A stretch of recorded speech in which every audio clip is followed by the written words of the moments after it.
तो आज हम बात करने वाले हैं ओडिसी के बारे में, जो एक राजा ओडिसीस की कहानी है कि कैसे वो एक युद्ध खत्म करके अपने घर पहुंचा।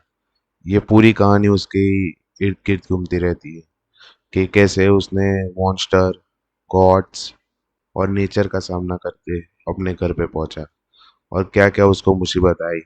उसी के बारे में ये पूरी स्टोरी है। तो ये स्टोरी हम पूरी पार्ट्स में कवर करेंगे, पूरा डिटेल में।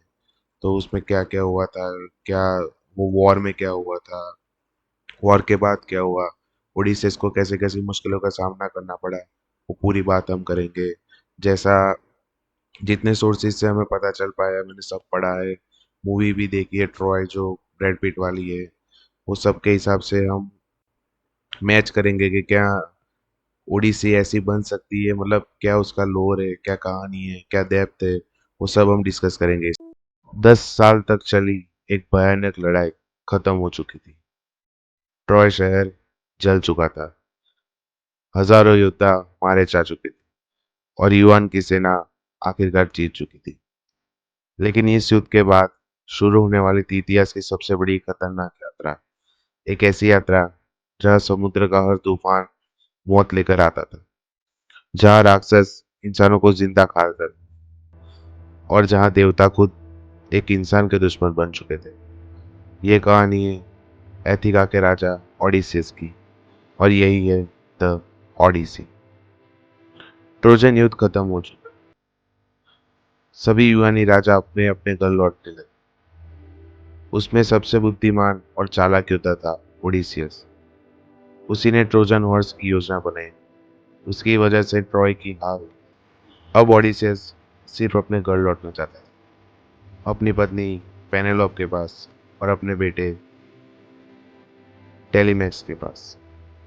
लेकिन उन्हें उसे पता नहीं था कि यह सफर उसके जीवन का सबसे बड़ा श्राप बनने वाला। समुद्र के देवता पोसेडियन ओडिसियस से खुश नहीं थे, और जब समुद्र का देवता ही किसी इंसान से नफरत करे तो पूरा समुद्र उसका दुश्मन बन जाता है।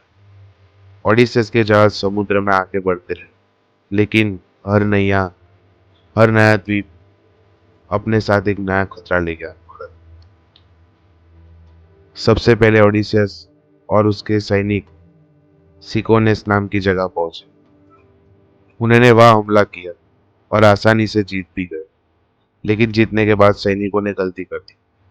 वे वहीं रुककर जश्न मनाने लगे, खाना, शराब और लूटपाट। ओडेसियस बार बार उन्हें वहां से चलने के लिए कहता है, लेकिन किसी ने भी उनकी बात नहीं सुनी। तभी अचानक सिकोनिस की दूसरी सेना लौट आई। उन्होंने यूनानी सेना पर हमला कर दिया। भयानक युद्ध शुरू हो गया। ओडिसियस किसी तरह अपने बचे हुए लोगों को लेकर वहां से भाग निकला, लेकिन उसने अपने कई साथियों को खो दिया। कई दिनों तक समुद्र में भटकने के बाद वे एक रहस्यमय द्वीप पर पहुंचे। यहाँ रहने वाले लोग बेहद शांत थे। उन्होंने ओडिसेस के सैनिकों का एक फल खाने के लिए दिया, जिसे लोटस कहा जाता था। लेकिन वह कोई साधारण फल नहीं था। जो भी उसे खाता वो सब कुछ भूल जाता। उसे अपना घर याद नहीं रहता, अपना परिवार याद नहीं। ओडिसेस के कुछ सैनिक भी लोटस खा लेते और हमेशा के लिए वही रहना चाहते।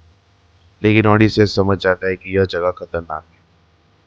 वह अपने सैनिकों को जबरदस्ती जहाज पर बिठाकर वहां से निकल जाता है।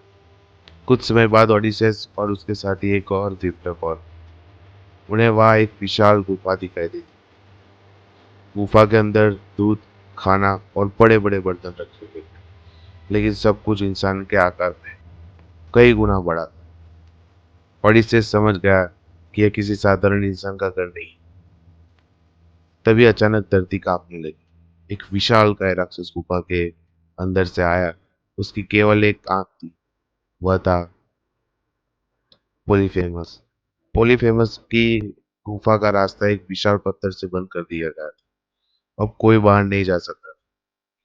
फिर उसने ओडिसेस के दो सैनिकों को पकड़ा और उन्हें जिंदा खा गया। पूरी गुफा चीखों से भर गई। सभी सैनिक डर चुके थे, लेकिन ओडिसेस शांत था। उसे पता था कि ताकत से यह राक्षस नहीं हराया जा सकता।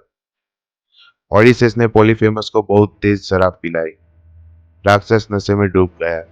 फिर उसने पूछा, तुम्हारा नाम क्या है? ओडिसियस मुस्कुराया और बोला, मेरा नाम है कोई नहीं। कुछ ही देर बाद राक्षस गहरी नींद में सो गया।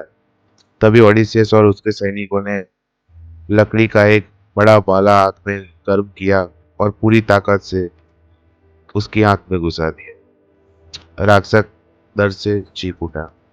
पॉलीफेमस की चीख सुनकर दूसरे राक्षस गुफा के बाहर आए।